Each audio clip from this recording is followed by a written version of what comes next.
And that's why my arms are so tired. What's going on, everybody? This is the Coverbandconfidential podcast, the podcast for cover band musicians and band leaders to learn how to rock more and suck less. In Atlanta, Georgia, I'm Adam Johnson. In Greensboro, North Carolina, I'm Dan Ray. We have been places this week, Dan.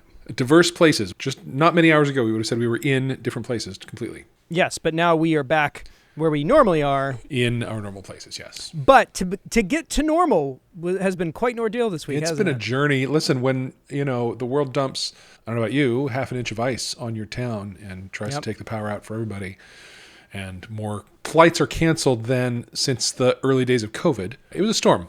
Whole storm happened. And we were both out of town at the time. So, I ended up having to stay an extra day in LA. And weather-wise, poor me. It definitely messed up some logistical things, but I had a very Hollywood evening. I shared this with the folks in the Patreon. Yeah. But I went and saw my friend Art's band. He plays drums in a group called The Owling, which is like an alt-rock duo kind of deal. And they were playing a gig, and so I figured I'd go and make myself useful, shoot some video, and ended up running into Jesse Hughes from Eagles of Death Metal doing singing to karaoke tracks. And I just want you to guess who opened up for Jesse Hughes doing karaoke. You told me, but my brain is mush, so tell me again. Okay. Well, if you had guessed Jake Busey's Alice in Chains tribute, you would be correct. So I got to see both Jesse Hughes and Jake Busey, and they were both great. Cool. His Alice in Chains tribute rips. They're really good. I tried to say hey, but he was doing other things, and I wasn't trying to be a pest. But I did post a video on our socials in the hopes that maybe he sees it. And it would be a fun conversation to just, have Jake Busey on the show and talk about nothing but him playing drums. Yeah. It's kind of a dream, really. There you go. So you just rolled in hours ago, yes? 3 hours ago. Yeah. So Yikes. I was at a business trip to Dallas, at which I did have the total pleasure of catching up with Brandon and Mark from the News Changes My Band, from the Flannel Pajamas in Dallas. They bought me a beverage, and we shot some degree of shit there at the hotel lobby, and it was fun. And then I had a whole conference I was at for a couple of days, and then tagged a few days of Disney onto the end of that to test out next versions of the app. And when I was leaving the conference to go to Orlando on Thursday, I did get the message from Southwest to say, hey, this flight you have back home on Sunday, you might rethink. And when I looked, the only flight back was Wednesday, which is the day we're recording on right now. So would have been Sunday, but Wednesday was the only next available flight, and it was 4 stops. Sorry, 4 legs, 2 stops. So today I flew Orlando to West Palm to Baltimore to Raleigh, and then drove an hour home. Yikes. But it was either that or another night at Disney. And I'm not going to look bonus nights at Disney in the face, but I could have found something to do with that time, but I was ready to get out. Yeah. So. Yes, understood. Yeah. Well, we're both back. We're doing the best we can, but we had to make sure that we got the news to you as fast as possible. So let's just plot through a couple of other things. The only housekeeping stuff that we have is we are now a part of the Sweetwater affiliate program, so you might see some Sweetwater links. Cool. In reference to gear and stuff, and if you use those, it supports the show and all that good stuff. And if you had not signed up for the NAMM House giveaway from Sweetwater, you can still do that. If you want to win a Fender Player 2 Jaguar in a pretty blue, you can check out the link in the description or the show notes or wherever this is that you're looking. And I think we may have another week or so of that before it kicks off. Okay, now it's time to give the people what they want. We're going to talk about NAMM. Got back from NAMM day and a half ago. It was exhausting and fun, and I saw lots of people. I also had the privilege of spending time with a bunch of listeners. You might see my face pop up on other people's socials because I think I got pictures with just about everybody I ran into. Once again, big thanks to Sweetwater for sponsoring the trip. So we'll do this. We'll talk about just the experience of NAMM as a whole, and then dig into the specific cool things that I stumbled upon. So the first day of NAMM was absolutely exhausting. Just the adjustment of going from just a normal level of peopling to an insane amount of stimuli was just super overwhelming. So much so that we had plans after the event to go and do things, and Ryan from 60 Cycle Hum was like, let's get in and out and stay home. And that's exactly what we did, and it was great. Plus there's time zone to think about. You were 3 hours earlier. Yeah, there was definitely, all of the East Coasters were turning in before everybody else. But sure. Even the West Coasters were like, yeah, no, we're not doing anything else. This is a lot. It was cool, though. Got to see a bunch of folks. Shout out to Alex, former interviewee. He met me before the show started on Media Day, and we hung out and caught up and all that good stuff. Day 2 was morning NAMM show, and then in the afternoon, we got free passes to an event called Woodwire and Volts, which some might say is like the anti-NAMM, but it's very much a curated boutique guitar event that happens in conjunction with the conference, but is not affiliated with them. So they let media in on one day from like 2 until 5, and it was just a guitar nerd's dream. The nicest stuff you've ever seen, and just super cool people and cool guitar effects and all of that. You know, I like to consider myself a bit of a blue-collar guitar guy. I'm a much bigger gear snob than I apparently thought I was. Good. I want to shout out a couple of specific guitar companies. The first one is Castadosa. It is run by a former master builder of the Fender Custom Shop, and their whole aesthetic is vintage guitars that like never existed. Super unique profiles, lots of really cool appointments, lots of callbacks to other vintage instruments. And I picked one of them up and played it for like a couple minutes and was just absolutely just blown away at the quality of the instrument. I just I couldn't believe it. And I finally was like, okay, how much? And he just kind of looked, the guy looked at me kind of sad and was like, it's a lot. And then he told me the price. And it wasn't one of those things like, you know, sometimes you pick some up and they tell you the price and you're like, $5,000. I was like, yeah, no, I'd pay whatever this is. No problem whatsoever. Like, this is totally worth every penny. I'm obviously Googling them as you talk here. And, yes. There's some pretty guitars. Yes, they are. And just like every single millimeter was considered on this on all of them. There was one with this amazing Guadalupe painting on the back of it that was the centerpiece of their display. It was really cool. And then the next company I wanted to shout out was Iconic Guitars. They are a smaller builder that had, at least in this display, they had a set of kind of modern appointments that were very like clean or whatever. Then they had like another table that was all relic instruments.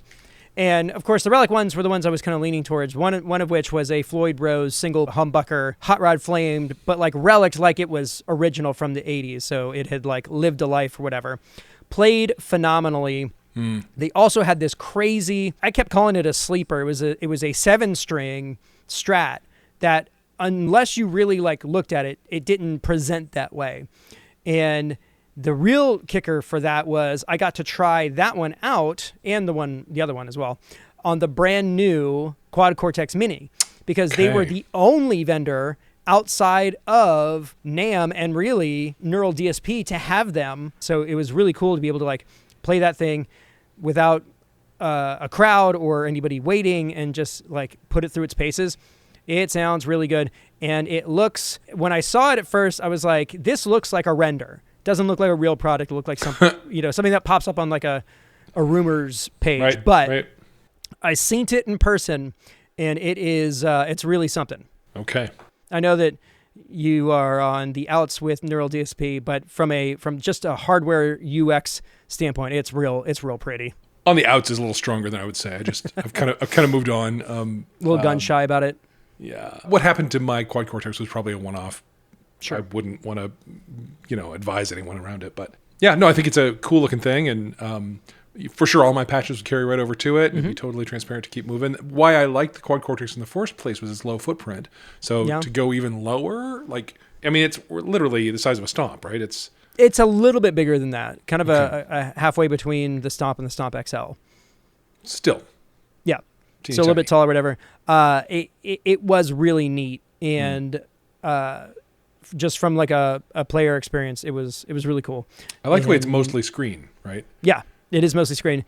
And there was a really great video of Ola Englund like stomping it, like literally like taking it. Like, I saw that, yeah. So that was a good spot test of its durability. And I mean, that was a callback to like when they had those foot switches that are also rotary encoders.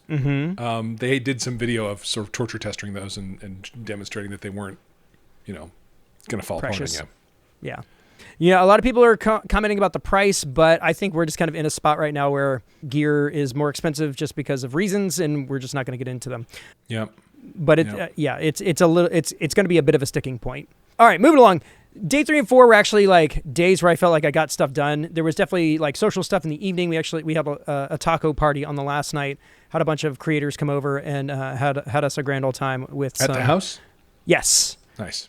The other thing that the house had that everybody wanted to get on is one of those like super high end like massage chairs. Ooh.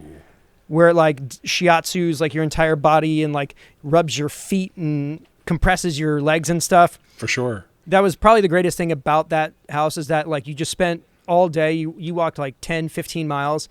You just get into this thing and it just like rubs your feet, just like, ugh, beautiful. Actually, we were on the group chat, we were looking for them, that specific model to see if, how much they cost. Less than you'd think, but still a lot. Yeah. You know what? You could buy at least 4 massage chairs for one of those Castadosas, if that's a good like barometer of how expensive those guitars are. I want to lie in the chair and play the guitar. Yeah, it's a lot. So yeah, I mean, that's kind of the whole experience. NAMM is very cool. You get to see people that are only famous in NAMM. I do want to show you my favorite souvenir because like lots of people were giving out swag, but you just have to give it to Jack White and Third Man. They were giving out popcorn on the sales floor and they put them in these little bags. Cool. And so there's not a lot of options out there when you're walking around and you just wait in a little line. They hand you a thing and then you walk around with their advertising all day. It was smart. It was a genius move. And guess what? The popcorn was great. Cool. Really hit the spot. Yeah. In a world of stickers and pics, popcorn bags really, stand out. Yeah. All right. Cool gear. Here we go. I did do the thing that I said I was going to do. I went over to Traveler Guitar and I put my foot down and I said, where is it? And they had them. And I was like, when can I have one? And they're like, listen, we've got a couple of things we're still hammering out. I won't, specify, but it'll be in the second half of the year. And hopefully I will be one of the first few to get my hands on one. So sweet. Very excited about that. Lots of cool headless guitars out there. Not as many 80s kind of splattery ones as last year, which is too bad, but there were a couple of standouts. I want to specifically shout out a company called Rip Custom Guitars, who, listen, if there was a mayor of Pointy Boy Land, it would be the guy who owns Rip Custom Guitars. All of them are super pointy and had really cool graphics. They had a bass with a Kaler trem on it, so that immediately tells you what you're working with. Yeah. And it had Pac-Man inlays on the neck. And I was like, I love this. I love everything about this. This is 100% up my alley. Their stuff is a little pricey though, and they're working on like a production line, and then there's of course the fully custom line. But really cool guitars. If you are into 80s flavored stuff, you have to check them out. We'll put a link in the show notes for those sure. Are some pointy boys. I've never seen boys so pointy. Kind of on a similar note, Cream Guitars always shows up with an amazing lineup. They are a guitar company based out of Mexico, and even from like the first year they came to the show, it was like really just impressive stuff. They're doing designs and decorating their guitars in ways that nobody's doing. Last year they had a guitar that would flip colors. You could do like white or gray. They blew that out of the water this year. They had a guitar with this color changing e-ink face on it, and it could do a bunch of different colors. It could do patterns. It was one of the coolest things I have ever seen. Definitely like from a stage play standpoint, it was really cool. Their guitars are phenomenal. If you ever see one, you should pick one up. You should try them out. They are one of my favorite guitar brands out there right now. This particular design is really something.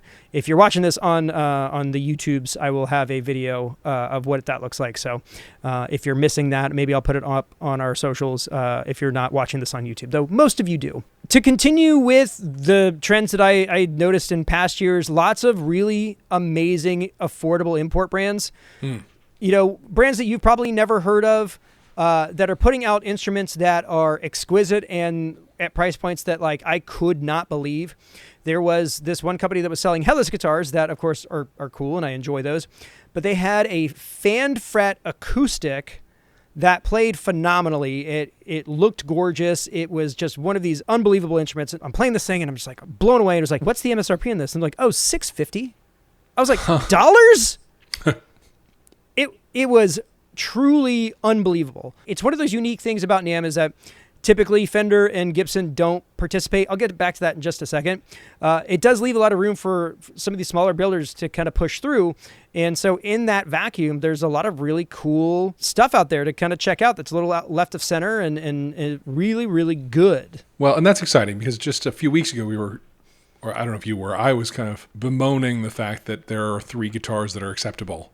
So I love that there's innovation happening out there and new body styles and just the things I've been Googling as you've been talking here are pretty inspiring, pretty cool. All right, let's see what else. Let's talk about pedals for a little bit. I did mention the Cortex Mini. It's cool. Got to try the Helix Stadium. And while I'm still not ready to jump ship just yet, I am much closer to that decision than I was before. I had a really cool conversation with somebody at their booth who showed me what he considered like underrated features. Being able to adjust certain parameters on an XY axis when you initiate pedal changes and things was really neat and something I hadn't seen anybody do before. It's just one of those things where it's just like it does so much. But at the end of the day, it's a modeler and it sounded amazing. I have no complaints about the actual quality of what I was hearing. Yeah. On a related note, Peavey dropped a bunch of nude pedals where they basically took an iconic amp from their lineup back in the 80s and turned them into stomp boxes. I played every single one of those. They are a lot of fun. There were a couple of the pedals that I really enjoyed. Primarily, it was the Rockmaster and the whatever the newest Bandit version is. They put a Bandit version out last year, and then they did like a different riff on a particular model. I think it was maybe the blue label. But man, those sounded really, really good. I really love what they're doing. I think they're kind of like finding their mojo. It's like they basically are just embracing the brand they've always been and not trying to be something that they're not. Yeah. And I think it's working. I think it's phenomenal. And they should stick to being rad. Also got to try the new Boss GX1, which is like their new entry-level modeler setup. Really cool. As far as like entry points into modeling, I think Boss gets kind of a bad rap for UI and navigability on their interfaces. This one is very straightforward. Tactile buttons, solid like physical readouts. It sounded really good.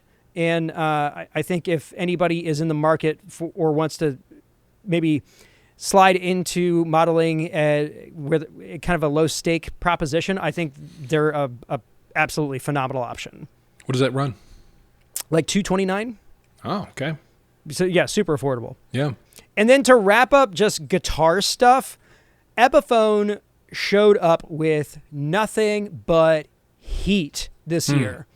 They came in with a whole new set of the Inspired By line and then what they're calling the Futura line. These are classic silhouettes. They brought the RD shape back, but Flying V's, Explorers, Les Pauls with these really thin necks, which is something that I always kind of complain about Epiphones. Good hardware, good pickups, and this really cool kind of color flipping finish. Gorgeous guitars. All of them retail for less than $1,000. They had Lizzie Hale's new signature Explorer, which is full hollow flake mirror pickguard, really, really, really slick. Everything I picked up from them played phenomenally. So Epiphone is on a tear, and they should just keep doing what they're doing because everything I picked up from them was straight gas. Very good. All right, 2 more things, and then I'm done. There's plenty of more things to talk about, and if you want to hear more comprehensive coverage on any of this stuff, Scott Uhl literally just dropped one today that he talked about 86 things that he saw at NAMM. I respect the hustle.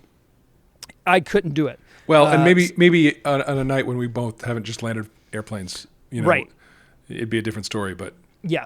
Yeah. So last 2 things, and these are things that I consider kind of off the beaten path, something that you could easily walk by and totally ignore. But for guys like us are potential game-changing, big deal products. The first one is a pre-release by a company that we've talked about before, B-Beat. Now, B-Beat is a European company that specifically works in playback hardware for backing tracks. Yeah. So in the absence of a laptop or an iPad and an interface, they sell basically an all-in-one unit that does all of it. And a lot of our listenership uses them. We have folks in the Patreon that swear by them, and they've got a bunch of different sizes and features and components and all of that stuff, but they just added a new accessory called the LACX. I believe I'm pronouncing that correctly. Their main thing is you can do multi-track audio playback. They then added, I think on some models, dual video output, so you can do like video on like an LED wall behind you, plus lyric videos that are synced up with that. But the only thing they didn't have was DMX, and the LACX fixes that problem. Now, I don't have all the information. This is a pre-release product, so don't hold me to all of these things. This is just based on the conversation I had.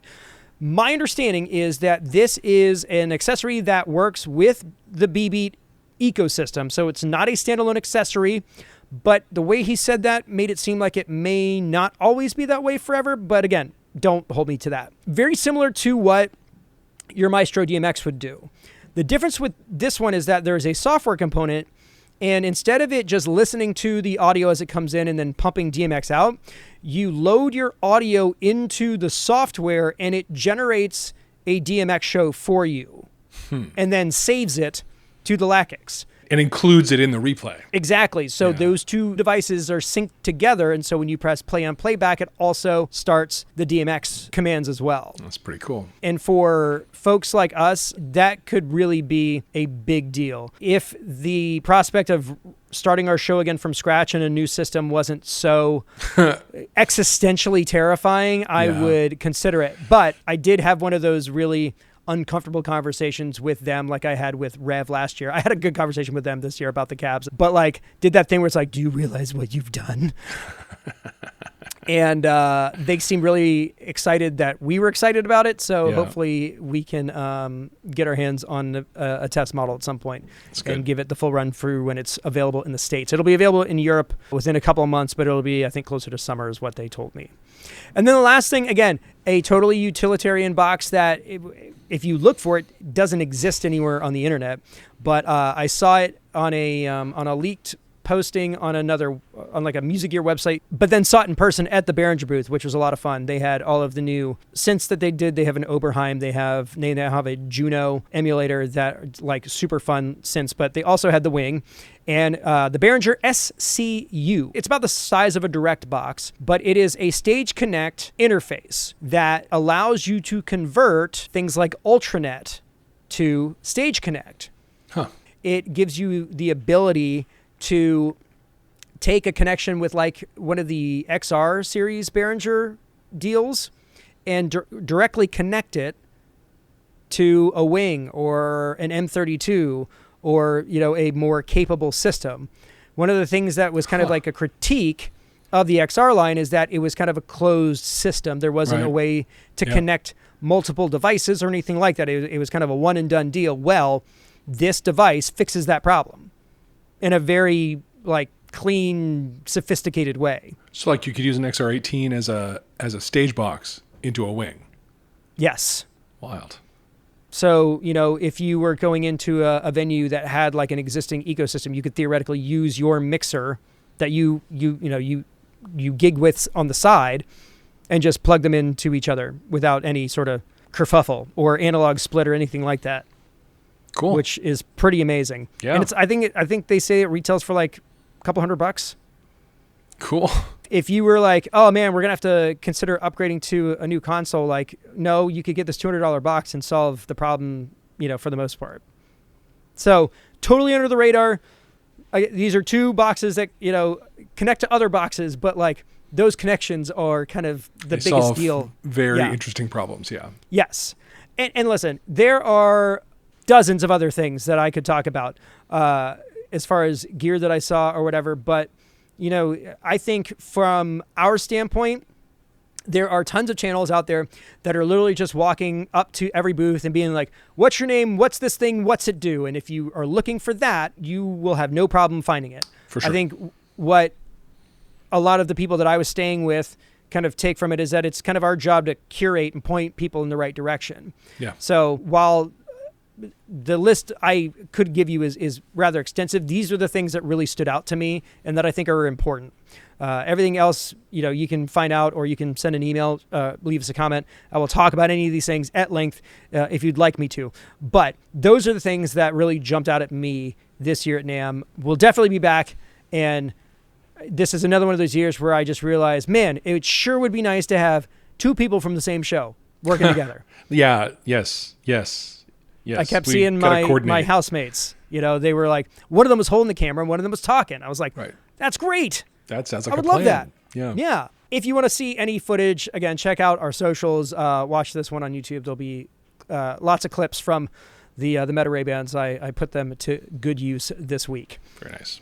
All right, folks, that's going to be it for this one. I appreciate y'all being patient with us as we try to get all of this back to normal. I go back to work next week. By the time the next episode comes out, I will be back amongst the living. It's crazy how fast 5 weeks can go. Yeah.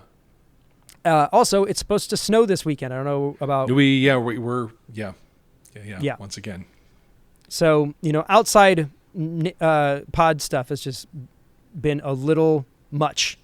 And we're going to get on the other side of it, and we'll be back next week with plenty more stuff to talk about. Yes, indeed.